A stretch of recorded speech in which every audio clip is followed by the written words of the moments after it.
Rock Farms and Nuclear Reactors. Written by Pineta. Read by no one and nobody.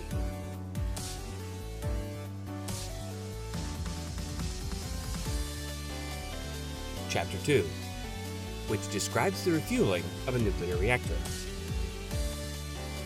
As we walked back over the grassy hills to Ponyville, Pinkie Pie decided to tell me a chapter of her life story. I listened with interest, as the story of how Pinkie arrived in Ponyville was a legend.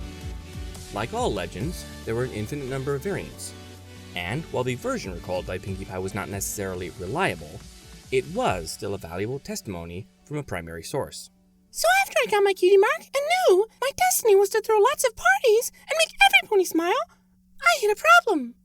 I was stony broke, and parties can be expensive, especially if you want to do it properly, with lots of cool food and drink and games and streamers and fireworks and... Yes, I know you can still have a lot of fun with just a few bits, but I wanted to throw lots and lots of really big parties for all my friends, and every pony was my friend. So I had to find a super high-paid job to support a wild party lifestyle. I briefly considered becoming a banker, but I didn't want to have to wear a mustache to work every day. I mean, once a week would be fun, but every day? Nah. Anyway, they didn't invite me for an interview. Then Marble told me that engineering was a well-paid profession, and I remember Granny Pie was always saying how hard it was to find a reactor engineer to service her fast breeder. So I looked into it, and it sounded fun. I signed up for a correspondence course in civil engineering and got my degree. Then I got a master's and a doctorate, and a job commissioning new reactors. My first assignment was to install a new reactor at Sugarcube Corner. After that, the Cakes offered me a job as on-site engineer. Once I'd shown them that I was a responsible pony, they also let me bake cupcakes. And once I'd shown them that I was really responsible, they let me babysit the twins. Recollecting these details of her career excited Pinkie to an even more energetic state than her normal character. She jumped higher and higher with each bound, sending her heavy saddlebags bouncing in the air. Why did the Cakes need a nuclear reactor? I asked. It's what powers all the ovens, and the lights in the cookie machine at Sugarcube Corner, explained Pinkie. And it's not just Sugarcube Corner. We provide hot water and electricity to all of Ponyville, excluding your library. I thought the electricity in Ponyville came from the hydroelectric dam. Oh, that provides some. It used to provide all the power, but when the town grew bigger and 7-hour bubble baths became fashionable, we needed another generator. The critical point came a few years ago when the Cakes installed a new cookie factory on their lower ground floor. So they offered to house the new power plant in the basement. Actually, that wasn't the first plan. They first built some big wind turbines. That was a complete fiasco. Pegasi kept flying into them. Then they would go sulk in the clouds and didn't maintain the weather properly. So there was no wind. How come I never heard about this before? Oh, well, I guess no pony thought it worth mentioning. That's sort of how it is with nuclear power plants. You only hear about them if something goes wrong. We soon reached Sugarcube Corner. Mr. and Mrs. Cake were rushing around as usual, balancing trays of baked goods on their heads with uncanny skill. Their baby foals were sitting on the floor, throwing toy bricks around. Pinkie thrust her head down to their level, grinning manically. Hey, Pound! Pumpkin! Ready to help me refuel the nuclear reactor? Carrot Cake gave her a stern look. They need to take their nap very soon, Pinkie. You can play with them later. Pinkie looked disappointed, but she just said, Okay, I was just asking. Come on, Twilight. Pinkie, with saddlebags, jumped through a doorway which I assumed led to the stairs to the basement. I smiled at Carrot Cake, then trotted after her, but as soon as I was through the doorway, I tripped over my hooves and found myself sliding down a smooth tube which spiraled downwards. A few seconds later, this dumped me on the floor next to Pinkie Pie. Ugh, I groaned as I picked myself up. Where did the stairs go? Stairs are slow, boring, and potentially dangerous, said Pinkie. Every year, hundreds of foals are hurt falling down steps, many of them seriously. So I, Pinkie Safety-Conscious Pie, replaced them with slides, which are quicker, safer, and much more fun. I looked around the underground room. It was a large hall with a high ceiling, brightly lit and full of noisy machines. A complex gear system drove a series of conveyor belts along the room at several different levels, linking a selection of large shiny metal enclosures, decorated in flashing lights. Rope and pulley mechanisms moved heavy bags across the ceiling, while robotic claws grabbed these and tipped the contents in various chutes. Heavy-duty pistons were driving some sort of industrial stamping, and a network of transparent hoses directed the flow of brightly colored liquids.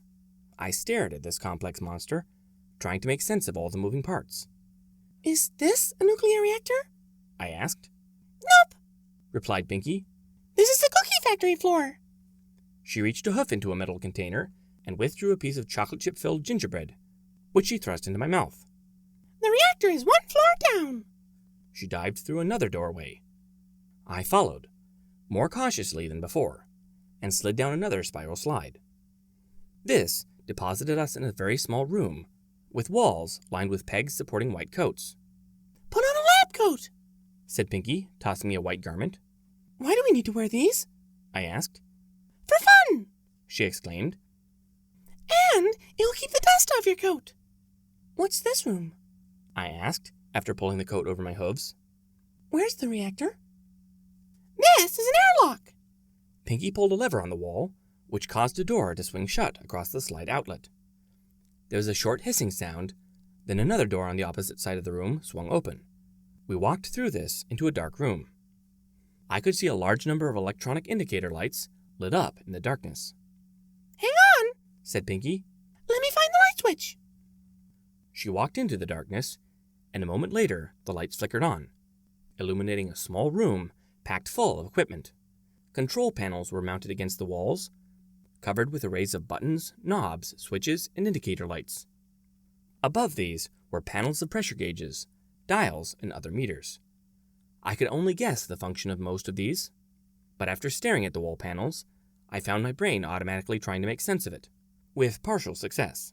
Lines drawn on one panel appeared to represent water pipes, and the various gauges showed the pressure and temperature at different points, and whether a network of valves were open or closed. I was taken aback by the scale of it. Many ponies, on seeing my basement for the first time, have expressed surprise at the amount of random technology it contains. Actually, it just houses a small collection of scientific instruments and miscellaneous electronics, which I grabbed when the Canterlot University Physics Department was having a clear-out.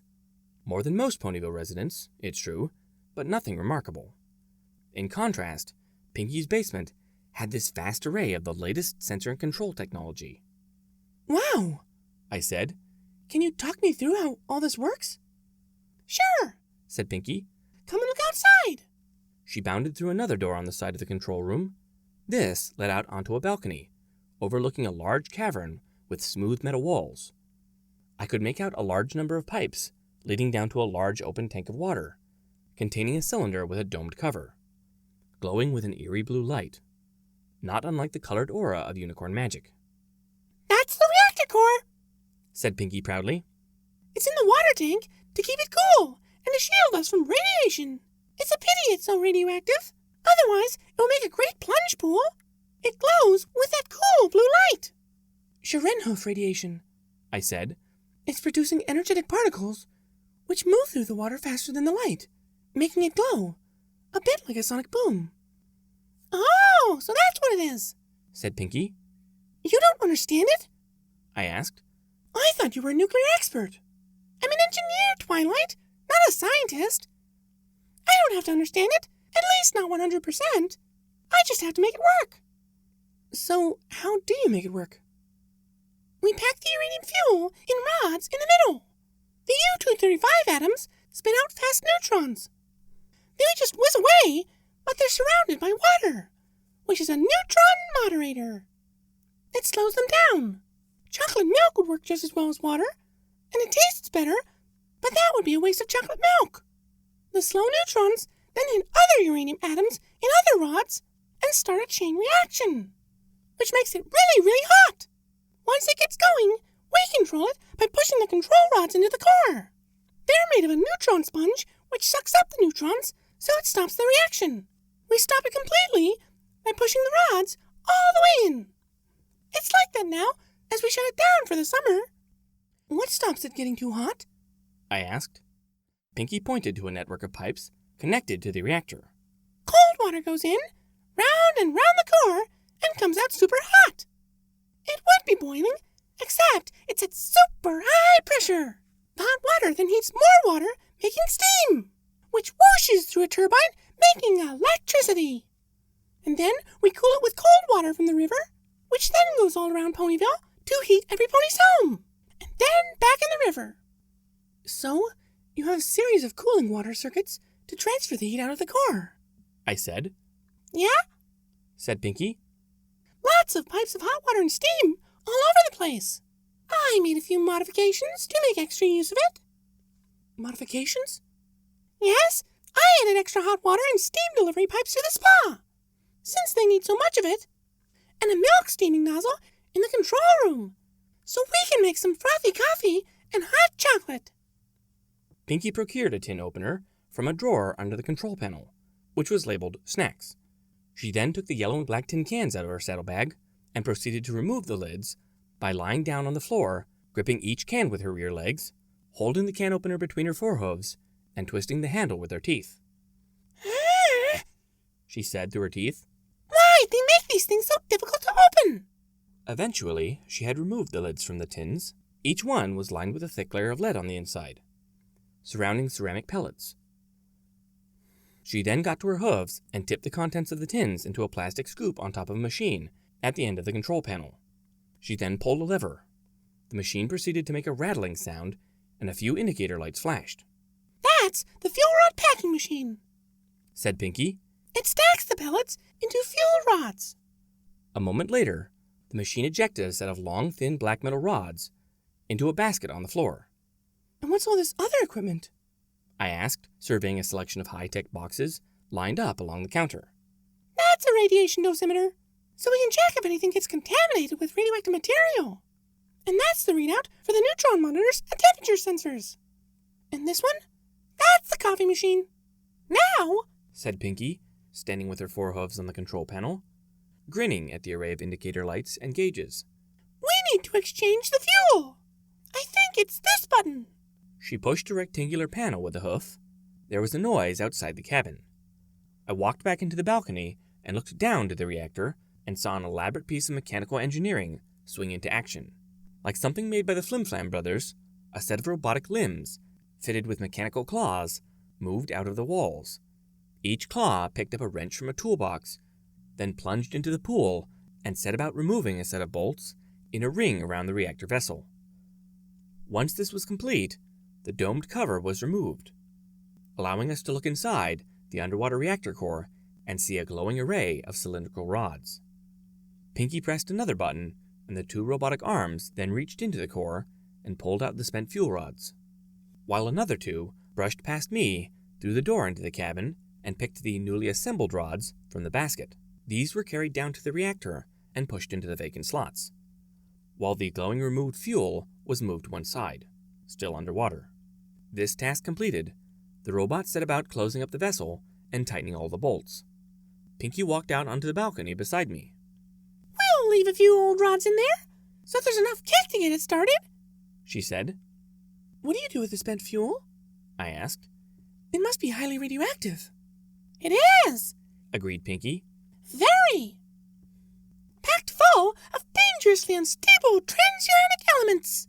Enough to kill a pony if you got too close, and hot enough to burst into flames if it gets out of the water. We'll leave it here for a bit to cool off, then take it back to the rock farm, and keep it somewhere safe for 200,000 years or so. She looked down a clipboard she held in a hoof. Okay, replace fuel rods. Check. Pinkie bounced back into the control cabin. I paused for a moment, staring down at the glowing spent fuel rods, trying to estimate the amount of heat that much radioactivity could produce. If the water was to disappear, and the rods were exposed to air, they would burst into flames and fill the air with radioactive smoke. I shuddered at the thought, then took a few deep breaths to calm myself. Nothing to fear. In a worst-case scenario, I could always teleport us out of here, and the airtight room will contain the fire. Unless it was damaged by the heat. No, I said to myself, that won't happen. Pinkie knows what she's doing. I walked into the control room, where Pinkie was standing up against an array of buttons with a puzzled look. Okay, restart the reactor. How do we do this? I think it's this one. She pushed a button. Immediately, a red light started flashing and an alarm sounded. Pinkie pushed it again to cancel the action. Okay, not that one. Let's try this one. She pushed a hoof against another control. This caused exactly the same effect. What's wrong? She said. How many times have you refueled a reactor? I asked. This is the first time. What? Well, there's a lot of energy in uranium fuel, and we've not been running at full capacity, so it doesn't need refueling very often. Oh, I know. We need to first pressurize the primary coolant. She twisted a knob and pulled a lever. There was a noise from outside as a pump started somewhere, and a moment later, the pressure readings on numerous gauges on the panel in front of me started rising. Once the pressure had stabilized, Pinkie pushed another button. Now we can raise the control rods and get it going. We both watched the panel in front of us, on which the positions of the control rods in the reactor core were indicated by an array of tiny lights on top of a drawing of the assembly. Surrounding this was a set of meters giving the temperature and pressure of the water, and digital displays giving the radiation level, and various other instruments whose function I could only guess. As soon as the lights showed the control rods were partially out of the core, the digits on the radiation counters started changing faster and faster as the rate increased tenfold, and the thermometer readings shot up. Yay! Cried Pinkie. We have fission! She jumped up and bounced around the room as the panel lights flickered. Then, with a satisfied smile, she checked off another item on her clipboard. You want some coffee, Twilight? Okay. She took a bag of coffee beans from a cupboard below the control desk and poured this into the top of the coffee machine. She then stuck her head back into the cupboard. Out of sugar, and I need to get some fresh milk. I'll just pop upstairs. Keep an eye on the reactor, will you, Twilight? Don't let it get too hot. With this, she trotted out of the cabin into the airlock door. Pinkie! I cried, but she had already closed the soundproof door. What was I supposed to do? Check the reactor didn't get too hot? How hot was too hot? According to the thermometers, the water in the core was at about 250 degrees.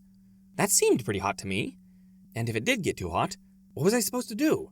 I stared at the panel, tracing the route of the various cooling water circuits. What was the right course of action in such an event? My tried and tested way of dealing with any problematic issue is to read a book. I looked around the control room and identified a small shelf above an array of levers. I went over and read the titles of the books. These included several guides to baking cupcakes, party planning, and keeping alligators as pets. I then spotted a more promising title and levitated it off the shelf. Pressurized Water Reactor, User's Manual. The first page contained a note explaining the reactor warranty only applied to defects in materials or workmanship. The Acme Corporation would not accept any liability due to damage from customer misuse. In particular, the warranty did not apply to damage to the core resulting from an interruption of cooling water. I flipped through the booklet, skipping the first chapter on the assembly of the flat pack components. The later chapters explained the operation of the plant. It assured me that everything should run in a safe, stable way, provided the user followed the instructions. Unfortunately, I had a good imagination, and my mind was quickly thinking up ways in which things could go wrong. What if the control rods were jammed somehow? And what if there was some blockage stopping the flow of the cooling water? I looked up from the manual and noticed the temperature had risen to 290 degrees. My heart started pounding fast. Was it still rising? How high should I let it go before I should stop the reactor? If it got so hot that the fuel rods melted, then we would have no way of controlling it. A molten mass of highly radioactive material would melt through the vessel. Nuclear meltdown. Then, if it reached the cold water, it would fill the room with steam, and there would be an explosion. No, we're in a sealed underground airtight container, which can no doubt take a high pressure. And then there must be safety valves to stop an explosion, so the worst that can happen is we would just be dumping tons of radioactive water into the river. Nothing to worry about. Stay calm, Twilight. Anyway, the fuel rods were made from zirconium, which doesn't melt until 1,855 degrees, so it should be fine. I stared at the thermometer, which had crept up to 292 degrees. With a hissing sound, the airlock opened and Pinkie Pie bounced back into the room, balancing a tray on her head. Cupcake? She said. I took one of the cakes without paying attention. Pinkie? I said. Is it too hot? Pinkie walked over to the panel. Nope! Just perfect for making good coffee. Hey, Twilight! You want to see how to make the perfect cappuccino? I've been getting pretty good at it. My eyes kept flicking between the reactor temperature gauges and Pinkie Pie. The base of a good cappuccino is a good coffee espresso, She said. To make that, we need some hot water, pressurized to about 16 bar. She flipped a switch on the control panel and watched as the pressure reading on one of the meters rose. Then she put 2 cups below a nozzle on the control panel and pressed a button. The machine gurgled and dripped some liquid into the cups. Look at that, Twilight! Proper dark coffee! Do you like coffee? I love it! But it does make me sorta super extra Coco Loco. Now, the next step is to steam the milk. Trick is to use a jug of nice cold milk and... She positioned a jug underneath a small metal pipe, sticking out of the panel, and pressed another button. Immediately, there was a loud hissing sound, and a cloud of white foam erupted from the jug. Not unlike what happens with Spike if I don't watch how much bubble bath he uses. Okay, Continued Pinkie, wiping off her milk foam beard with a hoof. now pour the milk over the coffee. Add sugar, sprinkle with some cocoa, and voila! She placed the cup of frothy coffee in front of me, then sat down on the floor and slurped up her own. She gave a happy smile, running her tongue along her mouth, then jumped up and bounced around the room in a crazy fashion, rebounding from the walls and ceiling while singing a song to a familiar tune. All you have to do to make nuclear power is a U-2-3-5 mix. Now take a reactor and a cooling tower and some neutrons, just a pinch. Running this plant, it's such a cinch. Raise the rods and start the mission.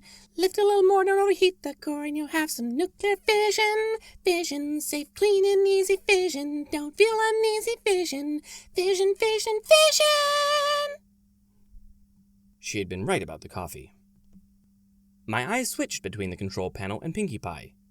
Here I was, 2 stories underground, in a small, enclosed, hermetically sealed space, with enough radioactive material to kill every pony in Ponyville, a nuclear reactor about to overheat, and the responsible engineer was the bright pink element of laughter on a sugar and caffeine high. I couldn't take any more. Pinkie! I screamed. Pinkie fell silent. She walked over to sit in front of me and put a hoof to my face. What's up, Twilight? She asked calmly. Don't you see how dangerous this all is? I shouted. If something goes wrong, it could destroy all of Ponyville! Pinkie looked me in the eye. She paused before saying solemnly, Twilight, it's safe. I promise. You promise? Cross my heart and hope to fly. Stick a cupcake in my eye. She looked at me with a deadly serious stare. How can you be so sure? I asked. She smiled. Because there's loads and loads of security features. And an auto shutdown safety system. And a backup system to back up the auto shutdown system. And a backup system to back up the backup system. And a backup system. And it's designed to be super stable so it won't overheat. And if anything goes wrong, we drop the control rods right down. Or, failing that, we can squirt a neutron absorber into the water. Then there are 4 independent cooling systems. It's built to be totally idiot-proof. But how can we be sure it will all work as designed? Earth ponies have been running these plants for many years, She said. without any accidents. She paused a moment and stopped grinning. Well, with very few accidents. There was that occasion when some streamers got stuck in the fan of the secondary cooling circuit.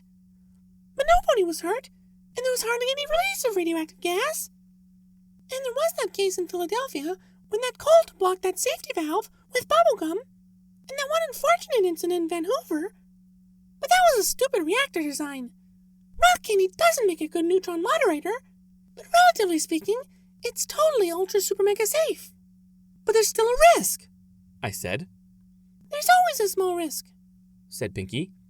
but it's no bigger than the everyday risks we all face due to things like cupcake poisoning, traffic accidents, an attack by timber wolves, changelings, and giant crabs. This did not reassure me. Thanks, Pinkie. It's reassuring to know I am more likely to be eaten by a giant crab than killed in a nuclear incident. You're welcome. With a cheerful smile, Pinkie looked up at the control panel. Temperature and pressure is stable. All cooling circuits running fine. Now delivering hot water and electricity to all Ponyville. She picked up her clipboard. Just one thing left on the list. What's that? I asked. Party!